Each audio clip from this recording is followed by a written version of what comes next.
Halo penonton, kita bicara lagi di acara Binar-Binar bersama Pak Epi Rahman. Selamat siang Pak, Selamat siang. buat penonton nih bisa selamat malam, selamat Iya, pagi sama saja. selamat jumpa lah. Selamat jumpa lah ya. Nah, ini acara ini Binar-Binar ini memang dibuat khusus untuk membicarakan pendidikan. Dan sudah berulang kali kita meminta Pak Epi untuk menjelaskan berbagai persoalan pendidikan di Indonesia. Tapi buat penonton yang penting juga diketahui adalah bahwa beliau ini adalah sekaligus seorang pendidik Ya, atau orang yang bergerak di dalam dunia pendidikan, praktisi, praktisi pendidikan. Beliau adalah pendiri sekaligus sekarang ketua pem yayasan ya? pembina. Pendiri, pembina, dan Ya, ketua yayasan bukan? bukan, pembina yayasan. Pembina yayasan dari sebuah sekolah di Depok Iya, bernama Tunas Global. iya, Ya, betul Pak ya? iya betul. Nah, kali ini saya meminta sesuatu yang khusus dari Pak Epi nih. Pak Oke, Epi selama ini sudah bicara soal persoalan-persoalan pendidikan, baik. perspektif Bapak, Iya, kritik Bapak, tapi juga formulasi yang Bapak tawarkan iya, ya, dan berbagai hal lainnya. Kali ini saya minta Bapak bicara tentang tunas global. baik. Iya, Oke? oke. Buat penonton, saya ini termasuk orang yang terkagum-kagum dengan tunas global ini. Sekitar 2 minggu atau seminggu yang lalu ya Pak ya? 3 minggu yang lalu, 3 minggu yang lalu, itu ada sebuah semacam drama kolosal gitu ya, pergelaran seni pagelaran seni drama, ya, yang dilakukan melibatkan para siswa tunas global betul. yang dari kelas TK TK sampai sampai kelas kelas 9. 9. Oke. Dan keren ya. Ini keren ya bukan sebagai sebuah pertunjukan profesional tentu Iya, saja. Ini melibatkan berapa ratus siswa, Pak? hampir 600 siswa. 600 siswa manggung di IKJ, di Iya, mana itu, di tim ya, iya di tim. dengan lagu-lagu yang antaranya dikarang oleh Iya, Pak Epi. kebetulan saya sendiri. Luar biasa.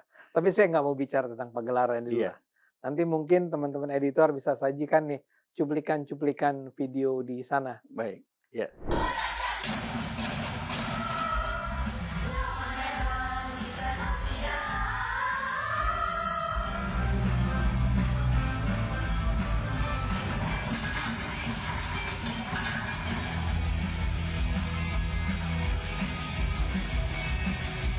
menjadi ruang tumbuh dan ruang bangga bagi putra-putri kita.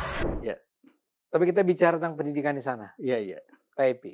Salah satu yang menjadi mungkin titik perhatian banyak orang mengenai tunas global iya, adalah ini adalah sebuah sekolah yang sangat inklusif, iya, betul. ya. Sekolah inklusi. Sekolah inklusif memang Iya, ya. Antara lain saya beri contoh nih buat penonton. Di sekolah ini penghargaan terhadap anak-anak yang disebut berkebutuhan khusus iya, itu luar biasa. iya, Jadi betul-betul teman-teman adik-adik itu yang berkebutuhan khusus itu dicampur, digabungkan dengan 3 iya, siswa-siswa iya, biasa ya, yang iya, tidak berkebutuhan khusus, dan mereka bekerja sama dan mereka saling saling menumbuhkan. saling menumbuhkan Iya, ya. Kemarin di pertunjukan itu juga saya tahu ada iya, teman adik-adik berkebutuhan khusus iya, ya ikut iya, ikut, tanpa kelihatan bahwa mereka tuh canggung atau aneh atau iya, apapun. Begitu juga dengan agama iya. misalnya, Ada 6 ruang ibadah ada 6 ruang ibadah dengan di sekolah pengajarnya tersebut masing-masing. dengan pengajarnya masing-masing. Ya banyak lah yang bisa kita catat di awal, tapi saya ingin Pak Epi lah yang bicara. Iya, Jadi saya mulai dengan, Pak, kenapa Bapak dan Bapak dan Ibu ya iya, sebetulnya, istri beliau itu juga sekarang adalah apa di sana? ketua yayasan. Oh, ketua yayasannya adalah Iya, Ibu ya? iya, Ya. Membuat sekolah tunas global ini. iya, baik. Jadi kalau kita, ke awal pemikirannya dulu, tentunya sebelum kita masuk ke dunia pendidikan, kita mempelajari kami terutama saya, mempelajari falsafah pendidikan dulu. Di dalam falsafah pendidikan menurut Ki Hajar Dewantara dan Undang-Undang Sisdiknas, juga undang-undang kita, itu pendidikan untuk mencerdaskan bangsa katanya. Mhm. Klise, tapi saya coba cerdas yang seperti apa gitu. Ternyata yang dicerdaskan itu menurut teori-teori adalah kognitifnya, Mhm. psikomotoriknya, dan, afeksinya. Jadi kalau kita mau mencerdaskan seseorang, ya cerdaskan tiga-tiganya. Oke, buat penonton yang mungkin kurang paham, kognisi itu adalah Kemampuan berpikir. kemampuan berpikir, pengetahuan lah ya, Iya, psik logika, logika, kemampuan gerak. Itu psikomotorik, psikomotor. Dan psikomotorik, afeksi, afeksi. pengetahuan, dasar-dasar, nilai yang mendasari sikap. Oke, oke. Jadi itu semua. Iya, itu, amanah dari undang-undang. Lalu yang Mhm. kedua juga bahwa pendidikan itu harus memerdekakan manusia. Oke. Lagi-lagi klise, karena kita kan sudah merdeka sudah lama. Lalu merdeka seperti apa yang diamanahkan oleh Oke. undang-undang Iya, suatu iya, negara yang sudah merdeka? iya. Kita gali lagi bahwa memerdekakan itu adalah membiarkan orang menjadi dirinya sendiri sesuai dengan potensi yang dia miliki. Itu yang kami maknai dengan memerdekakan. Jadi kalau anak ada terikat atau teratur atau terfokus atau diarahkan oleh pihak lain, itu dia sudah berkurang kemerdekaannya. Bisa saja orang tua, Ya. bisa saja pemerintah, bisa saja sekolahnya yang mengarahkan. Wah, kita mesti jadi sekolah bahasa Inggris nih, anak-anak dipaksa berbahasa Inggris dan sebagainya. Nah, itu sedikit banyak menurut kami sudah mengurangi kebebasan. Yang ketiga, pendidikan itu adalah pondasi untuk pembangunan bangsa jangka panjang. Hmm. Jadi jangka panjang itu, kalau kita bilang analoginya pondasi, pondasi itu hanya dilakukan di awal sebelum bangunan di atasnya dibangun. Ya. Dengan ramuan khusus, dengan perhitungan khusus, dengan keterampilan khusus, pondasi dibangun oleh orang-orang yang ahli di dalam pondasi. Mhm. Tidak bisa orang punya gagasan elektrikal, atap, atau jendela, itu dimasukkan di dalam bangunan pondasi. Jadi pondasi itu betul-betul harus clear membicarakan pondasi. Yang bukan pondasi out. Oh. Sekarang kita banyak pondasi pendidikan itu dibangun, waktu pengerjaan pondasi, itu gagasan elektrikal udah masuk, gagasan kusen udah masuk, gagasan berapa Padahal itu mestinya belakangan. belakangan. Ya. Dan dari, analogi teknik sipil, pondasi itu, kekuatannya pembangunannya itu selain harus bahannya pilihan, urut-urutan pekerjaannya harus benar, tenaganya harus ahli. Fondasi itu ya. Pondasi pendidikan juga sifatnya pondasi ini disebutkan. Jadi artinya, eee, dan dia dibuat di awal saat yang lain belum ada. Jadi pondasi itulah yang seperti itu yang kita bangun di Tunas Global. Itu yang Mhm. pertama dari segi filosofi. Yang kedua, Sebentar, sebentar. Saya kembali ke pertama ini, kan ada iya, 3 hal ya. iya, Pertama-tama adalah eee, jadi, kan tadi dikatakan, mengembangkan kecerdasan. kognisi, Iya, iya, psikomotorik, dan sama afeksi. afeksi. Jadi pertama-tama sekolah Bapak ini, Bapak rancang atau Iya, Bapak dan Ibu rancang, itu bukan semata-mata agar orang menjadi pintar. punya nilai 8, Iya, nilai enggak, 9 ya. iya, enggak. Karena kognisi itu lebih daripada sekedar pengetahuan kan. Iya, Bahkan Bapak tadi menyebut kata logika. iya, Orang harus belajar logika iya, ya. baik, Dan juga kemudian orang harus belajar tadi afeksi, nilai afeksi. Iya, ya. iya, Bukan sekedar di orang pintar, iya, tapi juga orang-orang yang bernilai. iya, Oke. Kedua, Bapak katakan memerdekakan. iya, Jadi di dalam sekolah Bapak ada misi untuk memerdekakan manusia. menjadikan murid-murid Bapak itu berpikir secara merdeka, Iya, menjadi pribadi merdeka dengan menjadi pribadi yang merdeka. iya. Jadi ada, fisik, ada pikiran, ada Oke. psikis, ada psikologis. Tapi Jadi kata merdeka itu menurut saya sangat penting, iya, iya, ya, iya, ya. kita terlalu sering, dengar hingga akhirnya jadi klise. Jadi kita nggak Iya, awas lagi nih, nggak iya, nggak iya, iya, nggak iya. nggak dibaca sebagai kalimat aja, membentuk manusia merdeka dan seterusnya, udah dilupakan itu Iya, merdeka itu iya, apa iya. itu, nggak ada pendalaman dari Kita narasi cuma merdeka. tahu kita merdeka dari penjajahan Belanda dulu ya. Iya, Udah iya, selesai. iya. Jadi Padahal kalau ada, dinas atau orang tua atau mencoba mengatur-ngatur pendidikan anaknya, ya, membatasi apalagi mendorong, menjuruskan gitu, itu sudah sedikit banyak mengurangi kemerdekaan anak.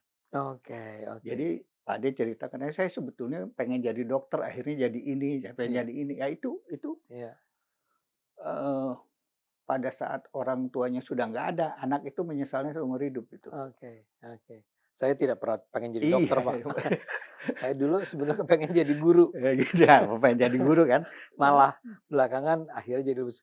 Satu lagi Bapak bilang, ini adalah sebuah sekolah yang berusaha membangun pendidikan sebagai fondasi Pondasi pembangunan jangka panjang. panjang.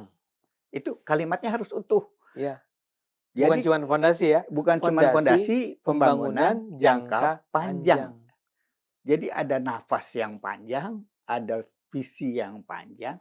Jadi kalau orang tua menganggap anaknya sekolah, sepertinya lulus dari sini mau langsung kerja gitu loh. Iya, iya, Ya, iya, padahal iya. pendidikan dasar nih ya, Iya, iya, iya. harus bisa ini, harus bisa ini, harus bisa Iya. ini.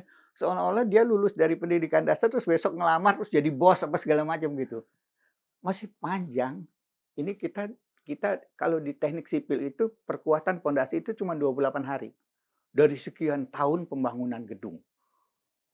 Jadi artinya pembuatan pondasi ini waktunya pendek. Mhm. Ya kalau menurut OECD sampai usia 15 tahun. Sampai SMP P. kelas 3. Iya, Oh ya, kembali ke Tunas Global ini hanya SD dan TK, sampai SMP. SD, SMP. SMP. Ya, jadi kami fokus ke pendidikan dasar. Oh, Karena oke. hampir seluruh teori pendidikan itu semua fokusnya di sana, Di pendidikan dasar? di pendidikan dasar. OECD, PISA dan sebagainya itu hanya mengukur anak sampai dengan 15 tahun. Karena mereka menganggap ya sudah di situ waktunya, sesudah lewat situ ya ya punten aja deh, aing nggak bisa bantu gitu loh. Kira-kira begitu ya. Heeh. Jadi kalau kalau sampai dengan SMP kita mencapainya sekian, ya mungkin akan ada pertumbuhan karena manusia kan tumbuh sepanjang hayat. Tapi sudah kecil sekali, sudah kecil sekali. Nah, kita sering lihat ada orang yang pintar, wah si ini pintar, pintar semua kita kumpulin, kita bikin sesuatu, ya gagasan. Ada, lalu nggak jalan, hilang. Karena ya cuman kognitifnya aja yang diukur. Kumpulan orang-orang pintar nih ya. Kumpulan orang-orang pintar. Afeksinya nggak pernah diperiksa. Banyak orang pintar diangkat jadi orang hebat, ya nggak ada hasilnya juga, Iya, iya, nggak iya, ada iya. hasilnya juga. Nah, lalu yang kedua Kedua, dari pertimbangan kami adalah keyakinan kami bahwa tidak ada hasil berbeda jika dilakukan dengan cara yang sama. artinya apa itu, Pak? Ya kalau mau menghasilkan hasil pendidikan yang beda, ya caranya juga harus beda. Oh, Tidak ada hasil berbeda yang bisa dilakukan dengan cara yang sama. Jadi kita berpuluh-puluh tahun itu relatif sama cara mendidik. Salah satu yang saya pikir hebat itu kan amanah undang-undang dan falsafah pendidikan. Bahwa pendidikan itu harus inklusi. inklusi Undang-undang tadi ya. undang-undang sudah menyatakan inklusi. Dan saya lihat Itu tercantum di undang-undang. tercantum. Tidak boleh melakukan beda perlakuan, apa namanya, Diskriminasi. diskriminasi dan inklusi dan sebagainya.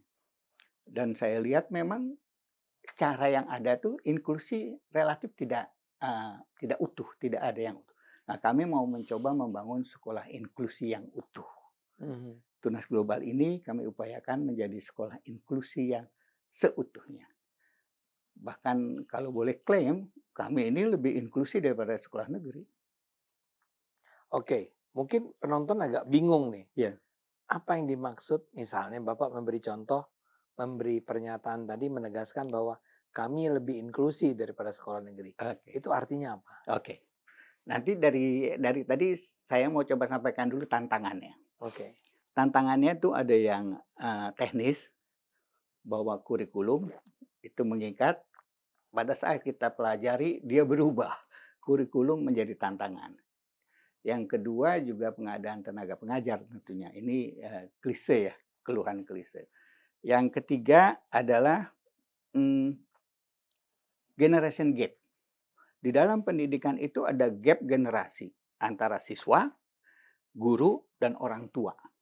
Ini usianya berbeda semua nih.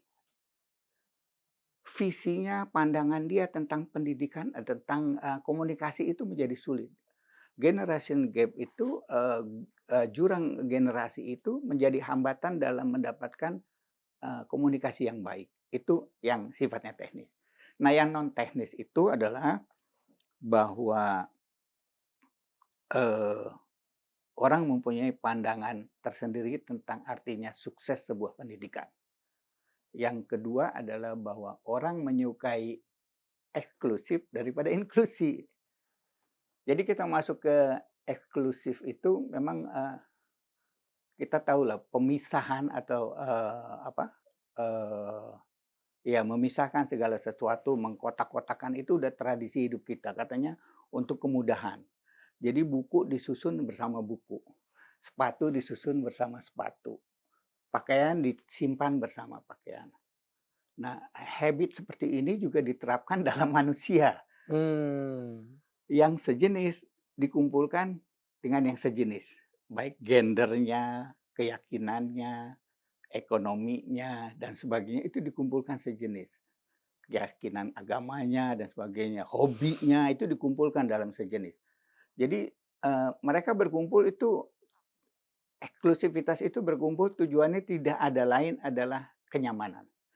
Jadi dia bisa mendapat, rasa aman, dengan berkumpul sejenis itu mereka jadi kuat, lalu, mungkin dia bisa mendapatkan keistimewaan. Pada dasarnya eksklusivitas itu, semangatnya adalah perlindungan. Perlindungan bagi anggota-anggotanya supaya lebih kuat. Nah, kalau inklusivitas itu beda, Bang. Kalau inklusivitas, oke, eksklusivitas itu yang pengkotak-kotakan itu ternyata dibiarkan oleh otoritas untuk memudahkan mengelola, untuk memudahkan, melayani, juga secara politik kelompok itu lebih mudah Saya masih dikendalikan. agak bingung tuh ya, Pak. Iya, Bapak mengatakan bahwa kesannya bahkan sekolah negeri pun itu punya aspek atau dimensi eksklusivitasnya, iya, ya. iya. Yang mana, Pak, ya, yang Bapak maksud? Yang mana yang Bapak maksud eksklusivitas di sekolah-sekolah? Kalau di negeri tidak eksklusivitas, tapi diskriminasi ada. Contohnya agama. Oh, Agama cuma diberikan kepada agama tertentu saja, tidak semua agama ada. pelajaran agama. Iya. Oh, iya.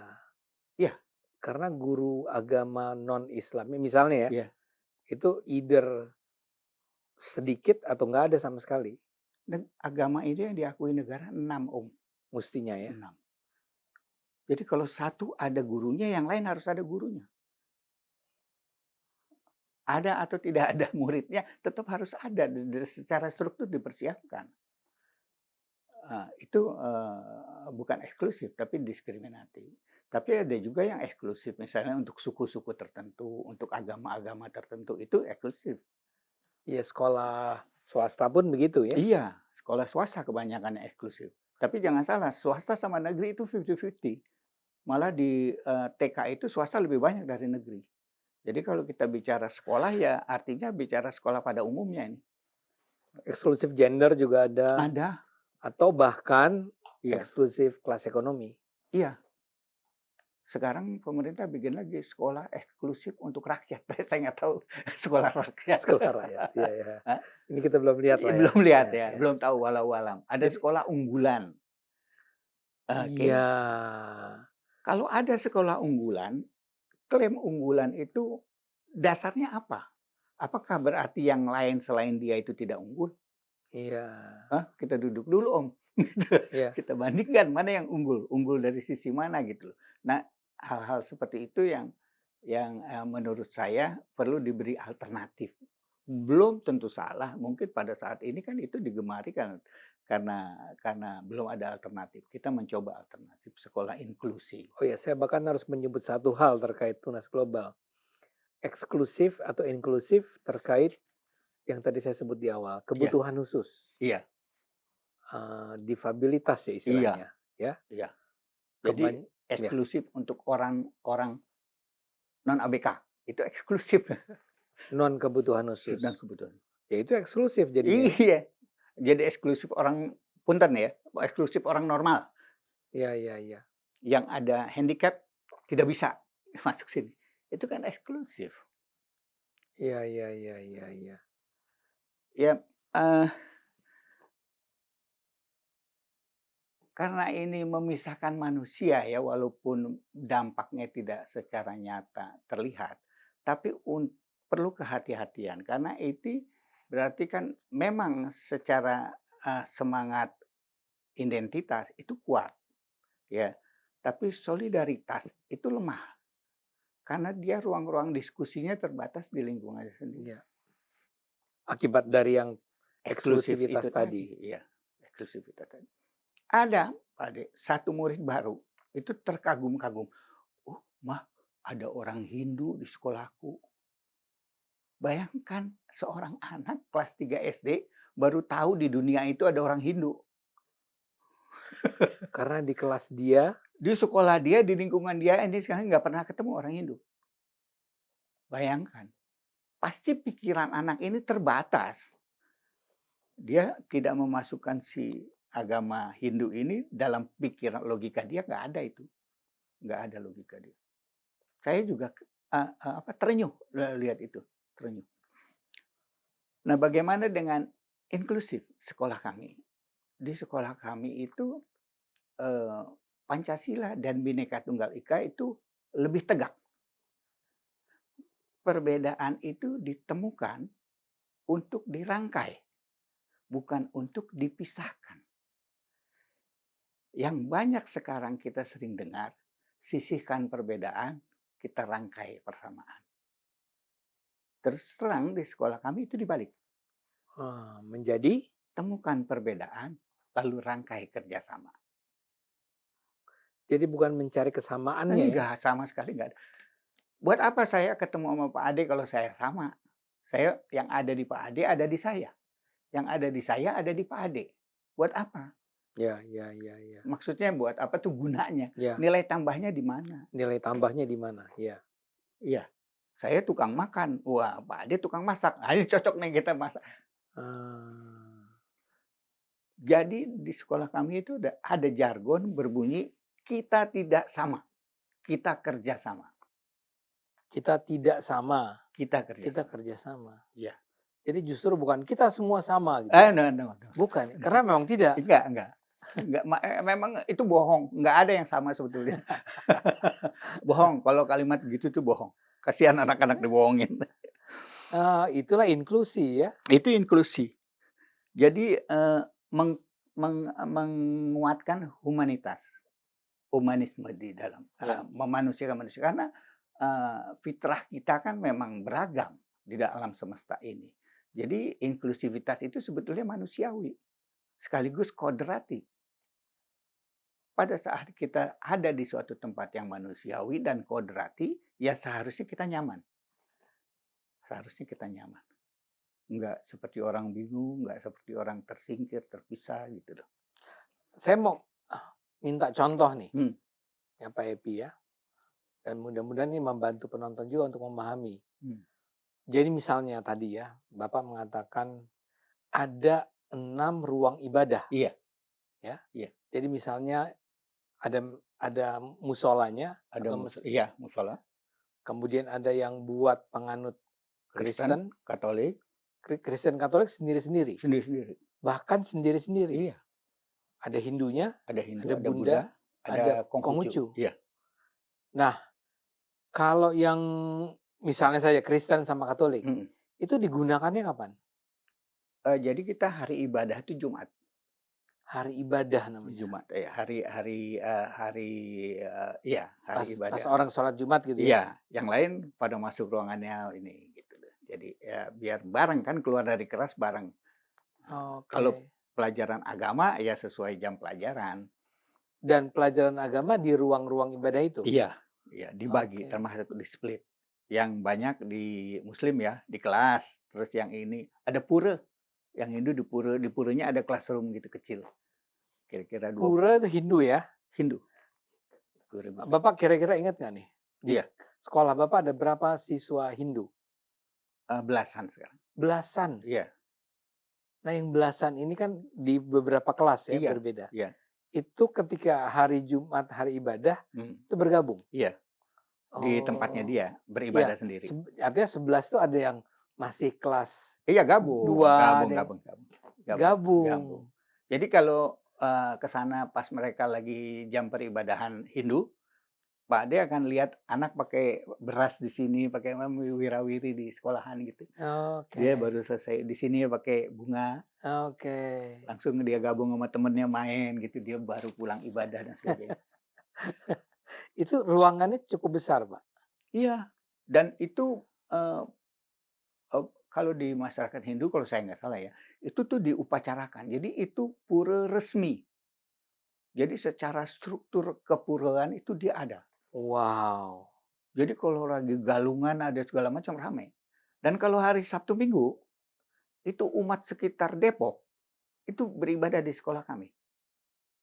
Umat yang Hindu Yang itu ya? Hindu, iya, sekitar situ. Beribadahnya di sekolah Bapak? Iya, kalau ada acara apa dia ibadah di situ dan sebagainya. Karena dia termasuk pura pura pura mini gitu, tapi pura resmi. Pura resmi. Jadi bukan bukan ruang sholat gitu, bukan. Iya, iya, iya. Jadi dia udah kategorinya udah resmi. Nah, Bapak sudah menggambarkan tentang penyediaan fasilitas ruang ibadah ya. Iya, Tapi itu kan artinya orang Kristen tetap bergabung sama orang Kristen, orang Katolik dengan Katolik. hmm, Saya ingin tahu Bapak di Tunas Global ini, iya. apa yang diajarkan agar terjadi komunikasi yang intensif lah lintas agama, bahwa orang yang beragama Islam belajar juga tentang tentang apa yang dilakukan oleh teman-teman yang beragama Kristen atau bagaimana? Pertama tahapannya tahu bahwa ada agama lain di luar Ah, agama kita. ya, Tahapan yang kedua adalah mereka harus diberi kesempatan yang sama, mhm. dihargai. Itu dulu. Iya, iya, iya. Soal Kita soal sejajar ya. kita sejajar, kita setara. Jadi, mengetahui prinsip-prinsip ibadahnya atau prinsip-prinsip ritualnya itu dikasih tahu, diceritakan, tapi tidak Sorry, sampai mendalam. tapi diceritakan di mana? Oleh guru guru, guru BK waktu persahabatan, lalu guru agama, bahwa agama ini lain, lalu guru-guru lain, dari pertanyaan, anak itu Iya, iya, akan iya. nanya. Tapi yang menarik sebetulnya yang secara konsep saya yakini, itu bahwa ketika sekian ratus umat diberikan tempat ibadah, lalu di sini ada satu umat diperlakukan sama, maka yang belajar keadilan itu yang banyak. Jadi maksud Bapak 100 100 ini adalah 100 misalnya murid Islam, Islam ada sekitar 400 umpamanya. ya, Konghucu ada satu. hanya satu Satu. di satu sekolah. Sekarang ada satu. Begitu daftar ada satu kami buatan. Begitu Tadinya belum. Bapak tahu ada murid barunya nih orang Konghucu nih, Iya, langsung. langsunglah ada rumah ibadah Konghucu. Iya, kami siapkan. Wow, Jadi, ini bukan atas biaya si anak itu ya? bukan, bukan, bukan. Nanti kan gurunya repot nih carinya. Nah, gurunya tanya sama ibunya. Ibunya nanti cari di komunitasnya, lalu direferensikan. Nah, itu yang kita rekrut jadi guru. Dan digaji oleh sekolah? Iya. Iya, saya di sekolah. Wow, hanya satu. Satu.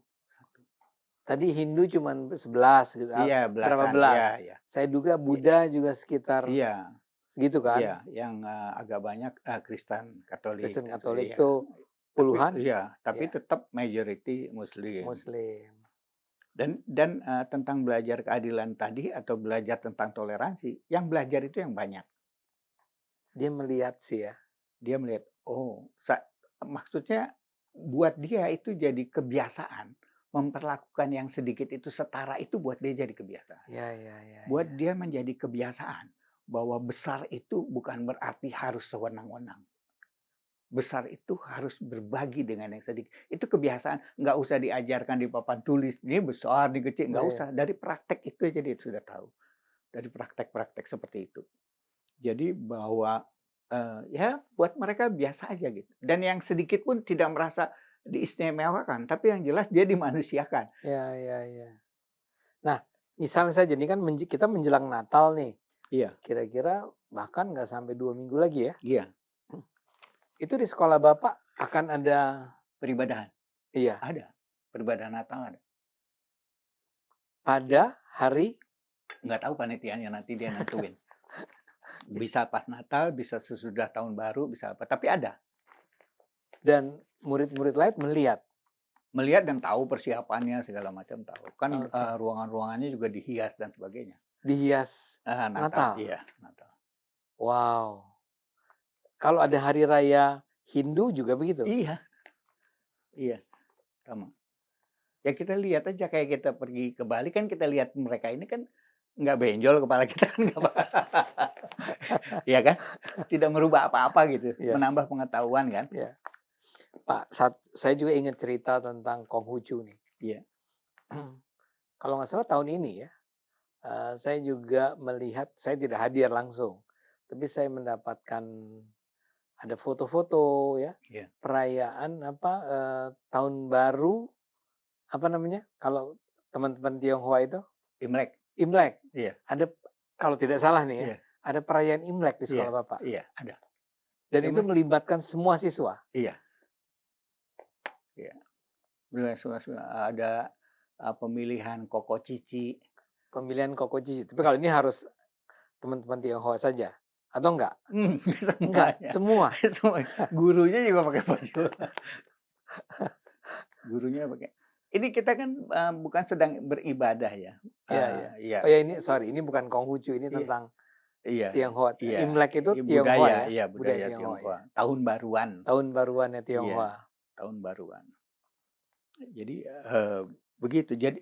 Jadi yang terlihat jelas itu kalau di eksklusivitas itu adalah semangatnya perlindungan, di inklusivitas itu, semangatnya pembebasan. Tadi kemerdekaan itu ya? Iya, kita coba penuhin itu semangatnya pembebasan.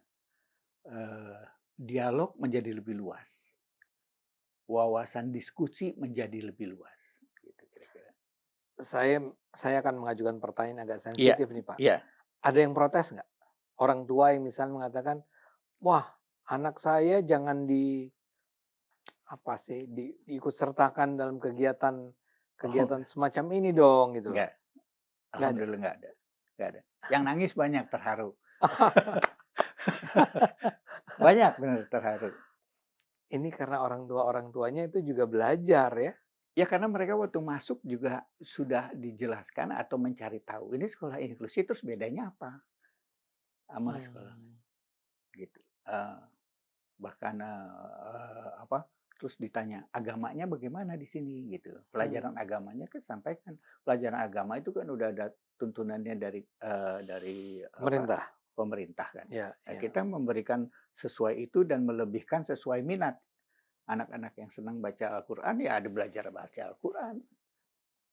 Tapi sekali lagi, itu tidak kita expose untuk, apa, keluar gitu. Itu menurut saya nggak perlu lah, nggak perlu. Bahwa sekolah di tempat kami anaknya jadi soleh itu nggak etis lah, nggak etis. Pak, ya.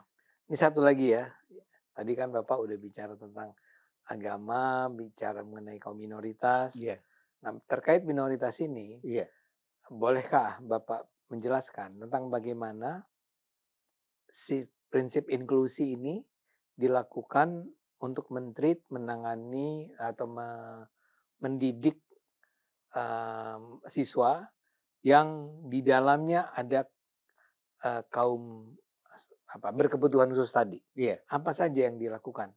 Ya jadi inklusivitas itu tadi kan dari segi religi ya, Ya, juga ada dari suku bangsa, ya. itu inklusif. Lalu kondisi fisik dan, mental, itu tadi ABK atau non ABK. Lalu dari segi, minat, itu inklusi. Mhm. Anak itu minatnya macam-macam dan semua harus dilayani. Yang senangnya cuma musik, ya kita layani. Yang senangnya cuma matematik dan lain sebagainya, minatnya itu kita layani. Inklusi itu, maksudnya bukan melulu soal agama. Kita layani itu artinya apa?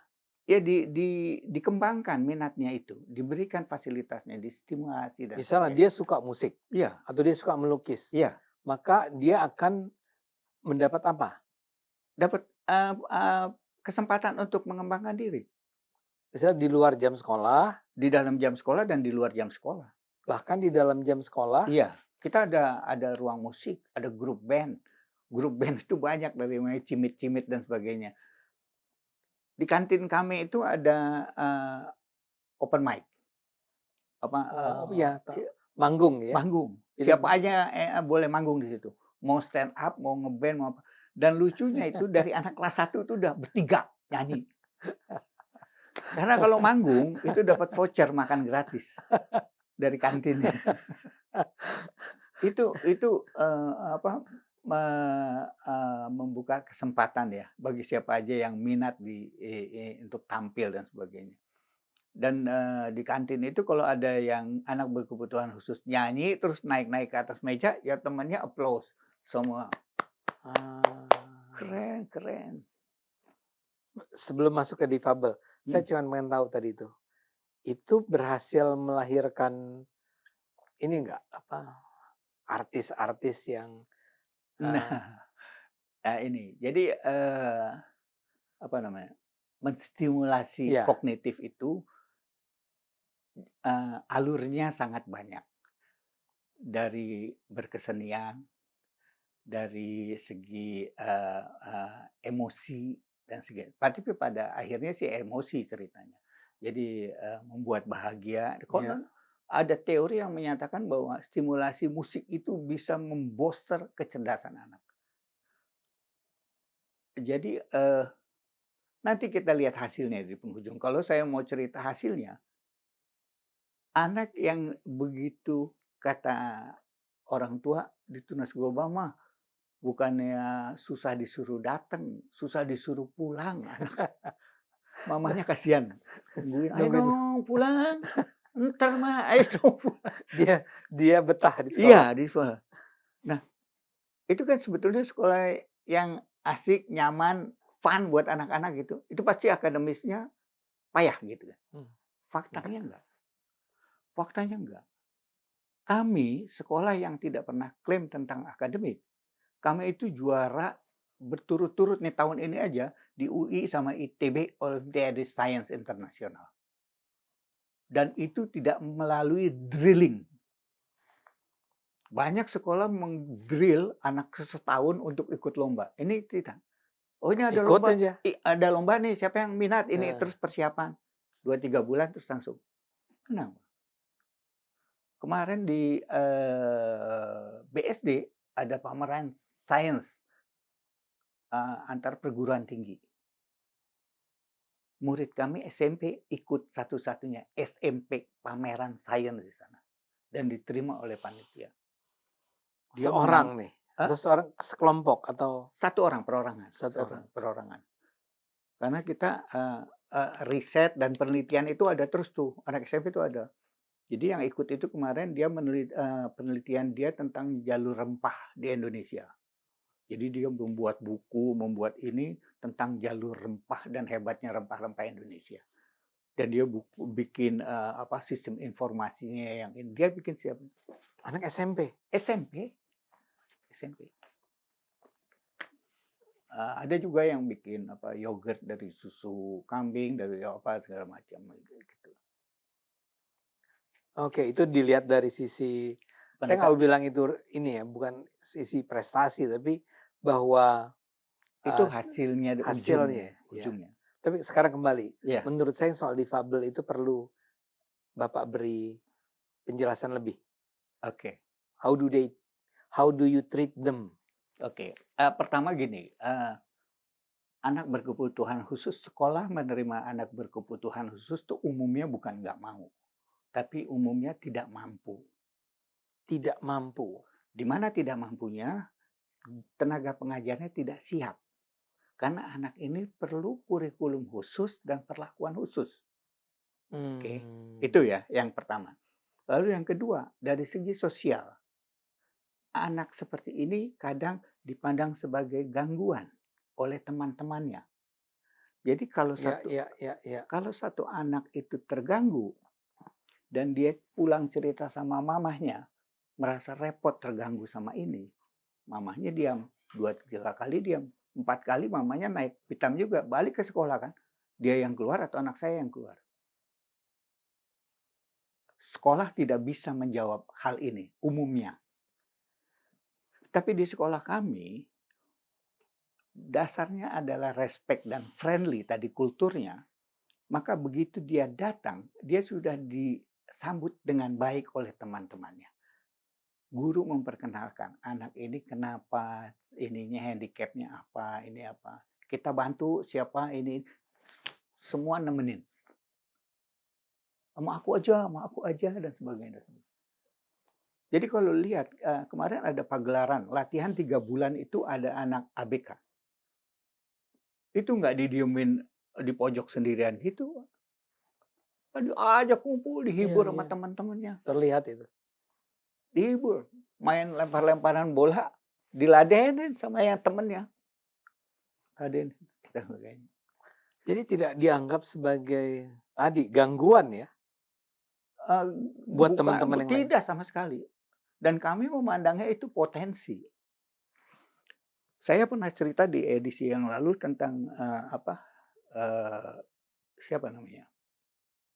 Kok saya lupa namanya. Yang anak ABK akhirnya lulus sarjana dan dapat beasiswa untuk hukum cyber di Rusia.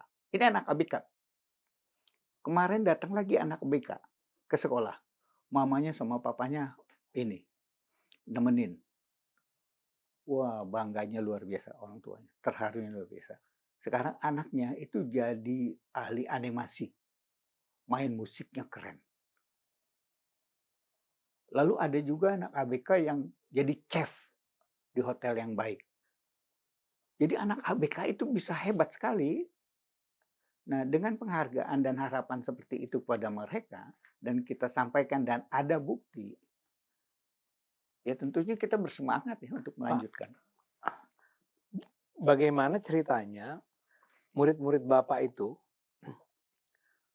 bisa menerima perbedaan tersebut bukan sebagai gangguan, tapi bahkan sebagai sebuah Media belajar. media belajar dan orang bergembira. Tadi Bapak ceritakan, Iya. mainnya sama saya aja, mainnya sama aja. Iya. Sementara di sekolah-sekolah lain, Iya. atau di banyak sekolah lain, saya nggak bilang semua Iya, sekolah lain, iya. atau di banyak tempat lain, itu tidak terjadi. Iya, orang-orang seperti itu terancam. Iya, Ya, dan apa yang sekolah lain tidak bisa menerima itu antara lain khawatir itunya. Nah, pertanyaan yang paling penting dari saya adalah, atau yang ingin saya dapat jawabannya adalah, kenapa begitu? Kenapa terjadi perbedaan itu? Eh, cara orang memperlakukan orang lain kan budaya, kebiasaan. Di kami budaya seperti itu tidak ada. Budaya di kami itu respect dan friendly. Jadi guru-guru yang mengajarkan. Iya, sudah situasionalnya begitu. Seperti mencela orang lain itu menjadi biasa di mana lingkungan semua orang pada saling cela. Tapi di mana semua orang berkata santun, tidak ada cela-mencela. Walaupun kita di luar suka mencela, kita tahan-tahan deh. Kita ke Singapura, kita nih kan hidupnya ya maaf cerita masih belum terlalu disiplin. Tapi coba ke Singapura, jadi orang paling disiplin. Jadi memang kulturnya itu harus disiapkan. Jadi di sekolah Tunas Global memang dibangun kultur untuk bersikap menerima, friendly, bersahabat dengan respect, iya, dengan siapapun. Dengan siapapun termasuk dengan ABK. Iya. Oke. Dan itu yang disebut sebetulnya menurut OECD adalah kemampuan hidup dalam keberagaman. Kemampuan hidup dalam keberagaman. Itu kita lemah di sekolah pada umum. Apalagi di sekolah eksklusif. Pak, setiap tahun selalu ada anak baru ABK? Ada. Selalu ada, ya? Kami memberi proporsi satu kelas itu 1 atau maksimum 2. Gitu. Maksimum 2? Iya, satu kelas. Jadi kalau ada paralel 3 kelas bisa 6 ada itu. Dan itu selalu didampingi oleh seorang, apa sih namanya? Shadow. Shadow? Enggak selalu. Jadi Enggak selalu. Kita kan periksa dulu lewat ahli, lalu diberi rekomendasi. Oh, kalau ini mesti ada, masih memerlukan. Ya, ini memerlukan pendamping. Oh, ini tidak. Nanti gurunya bekerja berdasarkan pendekatan, sains seperti itu, pendekatan, rujukan, ahli, Mhm mhm jadi mhm. bukan feeling-feeling-an juga. Nah, sekolah Bapak men-treat mereka dengan cara yang spesial semacam itu, artinya friendly bla bla bla, itu berdasarkan reference atau berdasarkan apa? Itu Eee hanya feeling-nya Bapak? Enggak Feeling-nya ada sekolah? referensi ahli, Ada ya. ya? Lalu kita, kemampuan kognitifnya, psikomotoriknya, afeksinya kita tes, sehingga, dibuatkanlah kurikulum buat dia khusus. Jadi bahkan si murid ini punya kurikulum khusus yang berbeda dari Yang lain murid-murid iya lainnya? iya, nggak mungkinlah sama, nggak mungkin sama. Kecepatan berpikirnya kan beda kadang, terus, responnya, kemampuan konsentrasinya beda. Jadi, bukan angka yang mengikat, tapi pertumbuhan yang kita perhatikan. Jadi kalau dia tumbuh, membaik membaik membaik, ya udah oke, tapi jangan dibandingin dia dengan yang Iya. jangan diadu, sedangkan yang non ABK aja kita sangat tidak sarankan untuk ngadu nilai, saling membandingkan raport itu nggak di sekolah saya ada poster gede-gede tuh, Apa? jangan bandingkan nilai raport. Selama mereka punya asa dan harapan, eh, mereka memiliki asa dan keselamatan, mereka akan tiba di tujuan dengan waktunya sendiri. Ada posternya? Ada posternya. Posternya gambarnya burung banyak itu segitiga, banyak ribuan burung terbang menuju matahari, ya. Itu nggak usah ditanya yang di depan burungnya siapa, hah? Si Joni apa si Dedi apa siapa, nggak usah ditanya. Karena bisa aja si ini di sini, besok berapa menit kemudian Dia dia dari bergeser, depan? dia Ya. bergeser. Yang penting mereka, punya semangat dan kita jaga keselamatan dan punya asa. Nanti mereka akan nyampenya bareng. Pak, saya masih nggak ngerti kenapa sekolah lain tadi Bapak bilang nggak sanggup untuk melakukannya. Ya itu tadi faktornya, ya tenaga pengajarnya Ya, harus artinya gini, Bapak untuk bisa, mmm, agar di sekolah Bapak tersedia guru-guru yang bisa menjalankan peran iya, itu kan effort sendiri ya. Anda effort. harus mencari dan Iya iya, maksud melatih. saya melatih. Maksud saya sekolah lain tidak mau melakukan itu? Atau Iya banyak sekolah lain? iya, kelihatannya begitu. Jadi, Terlalu berat kali ya? terlalu berat terlalu berat. Karena buat mereka apalagi ini, kalau dibilang perubahan, ya orang udah sama perubahan udah takut duluan.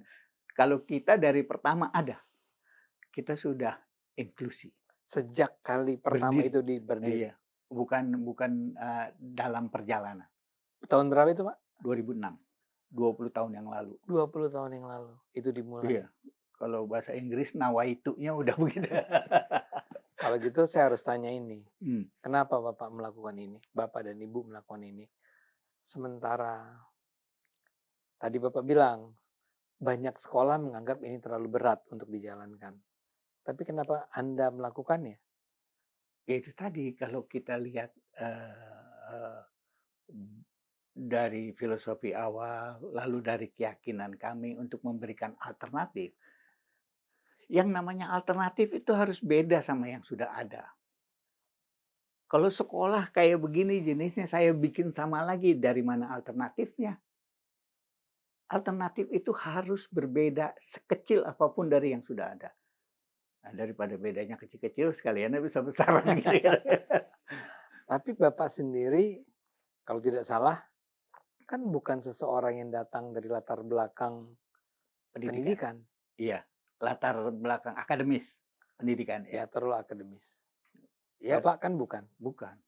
Tapi kalau akademisi itu kan belajar pendidikan 35 tahun ya. Saya udah 20 tahun belajar.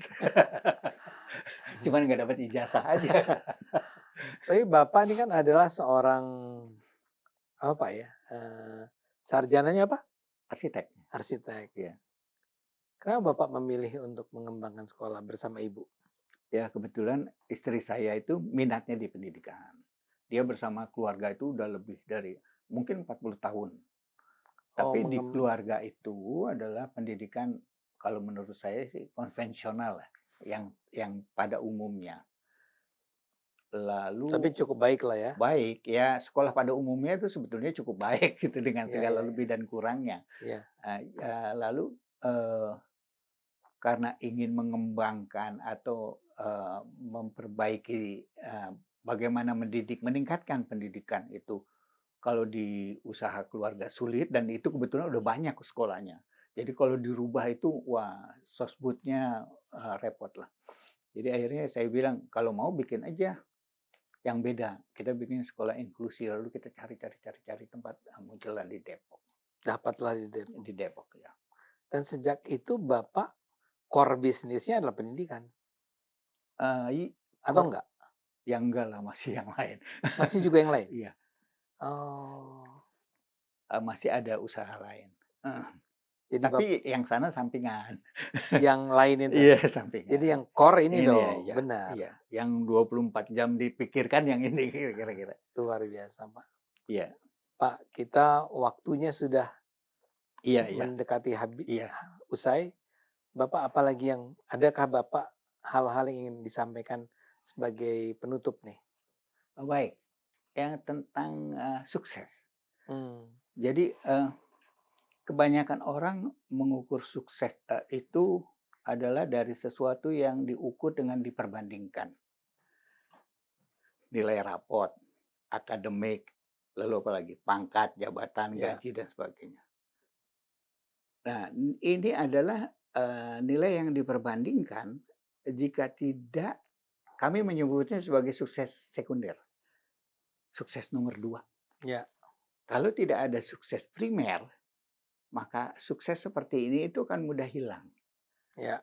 mudah luntur. Jadi kalau orang Termasuk nilai tadi ya. nilai, makanya kalau orang tua ngobrol, "Saya maunya akademik," gitu kan. Susah deh kita ngobrolnya sama orang kayak gini nih kan. Eee, Pendidikan anak itu berbeda dengan sukses anak itu berbeda dengan sukses orang dewasa. Sukses anak itu adalah diafeksi. Sukses orang dewasa itu di produktivitas, kognisi dan sebagainya. Bobotnya itu di situ. Yang paling sederhana sebetulnya Kang Ebet, almarhum Kang Ebet Kadarisman, Ah, ya. Memang baik jadi orang penting, tapi jauh lebih penting jadi orang baik. baik. Baik menjadi orang penting itu adalah sukses versi orang dewasa. Kalau lebih penting jadi orang baik itu adalah sukses anak-anak di pendidikan dasar. Jadi kalau di pendidikan dasar udah dibicarakan supaya kamu nanti jadi orang penting, supaya kamu nanti banyak Kayak kaya, gajinya besar, dan sebagainya, itu salah tempat ngobrolnya, salah tempat. Jadi basicnya udah salah, fondasinya udah salah itu. iya salah, udah salah. Dan itu memang, menjelaskan itu kepada masyarakat termasuk orang tua siswa kita, itu kan belum paham sepenuhnya. Iya iya iya. Itulah tantangannya sebetulnya gitu. Jadi seolah-olah kalau di sekolah di Tunas Global tuh terlalu fun, terlalu fun. Ada fun kok terlalu tuh saya. Jadi gimana gimana sekolah di Tunas Itu Global terlalu fun. dianggap terlalu fun. Nanti Kenapa? Karena banyak ya anaknya nggak ada yang menderita, happy semua. Suruh pulang nggak ada yang tertekan. dipanggil pulang nggak mau ya? Nggak mau, nggak ada yang tertekan terus ini, ya, menikmati pendidikannya. Eee, Mereka menjalankan pendidikan itu dengan berkesadaran tuh dalam arti sesungguhnya. Dia bisa menikmati. Kita kalau makan, kita nikmatin dengan baru kita nikmatin tuh makanan enak. Tapi kalau kita lep lep lep, nggak tahu, Iya iya tahu-tahu iya kenyang. iya iya iya. Nah, anak itu menikmati betul hari-hari demi hari. Kita ada social emotional learning. Lalu kita ada kegiatan yang membesarkan martabat-martabat mereka, membangun martabat. Dan mereka merasa punya martabat dan meyakini teman-temannya punya martabat. Dan itu saya rasa kurang didapat dari sekolah pada umumnya. Apalagi sekolah yang kejar target gitu. Saya yakin sih dengan diberikan sukses yang sekunder, yaitu misalnya eee, kebesaran tentang nilai-nilai, lalu, tentang kejujuran, tentang grit ya, ketekunan, grow ability, grow mindset dan sebagainya.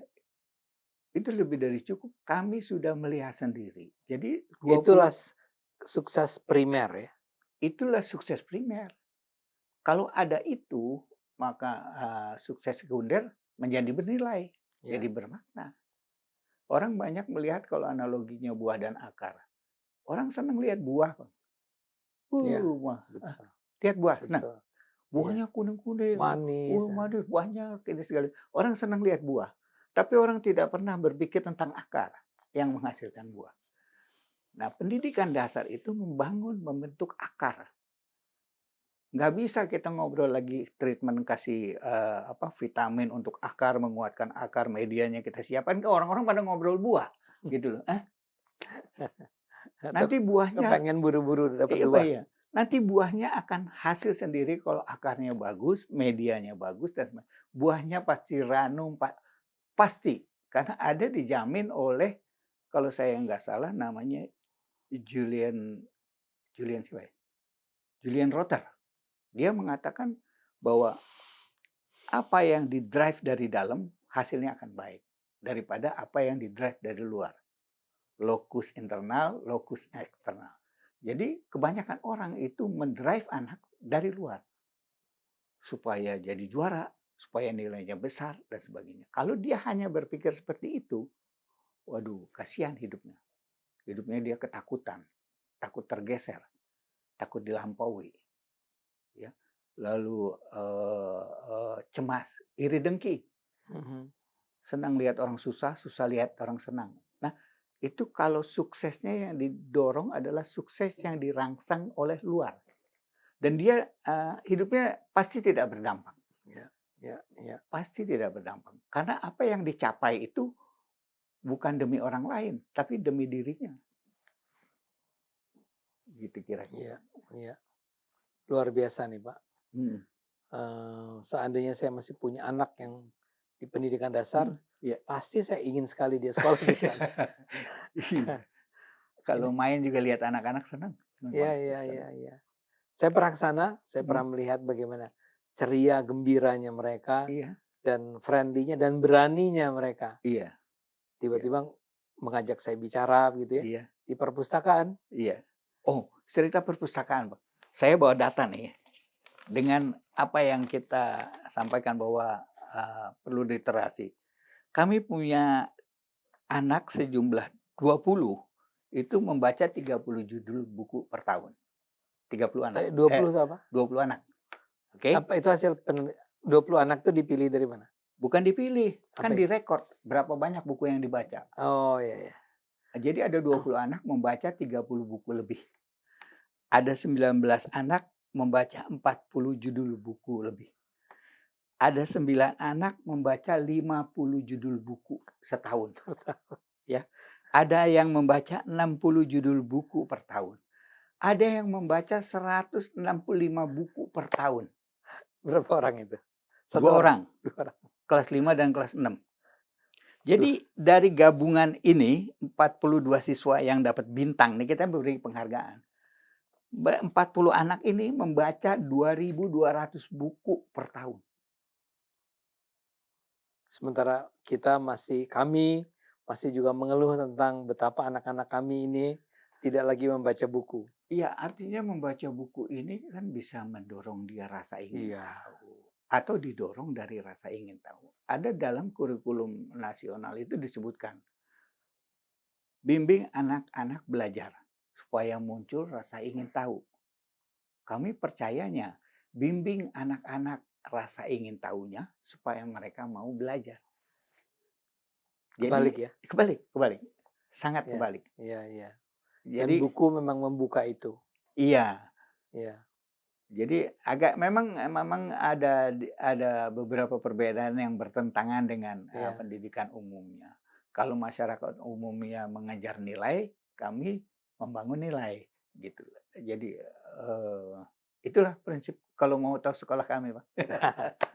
Ya, jadi buat para penonton juga siapapun yang mungkin tertarik untuk melihat-lihat Oh ya, di daerah mana Pak namanya? di dekat Margonda. Di dekat Margonda tapi Sekolah mana? Nasional Plus Tunas Global Depok. Oke, oke. Masuk sih ya? Masuk karena kita memang tidak pilih jalan raya. Iya, iya. Bahaya ya. Iya. Oke. Bapak, terima kasih Iya, banyak. iya, sama-sama. Saya mendoakan terus agar Tunas Global bisa tumbuh, Iya, berkembang. iya.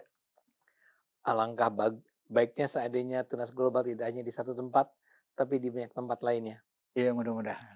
Atau juga bahwa pola pendidikan, model pendidikan yang dikembangkan di sana juga bisa kita temukan Iya, di diadop, ya. tempat-tempat lain. Saya rasa di tempat lain ada, tapi baru sedikit sekali. Iya, iya. Terima kasih Pak, Iya, terima baik. kasih penonton. Iya.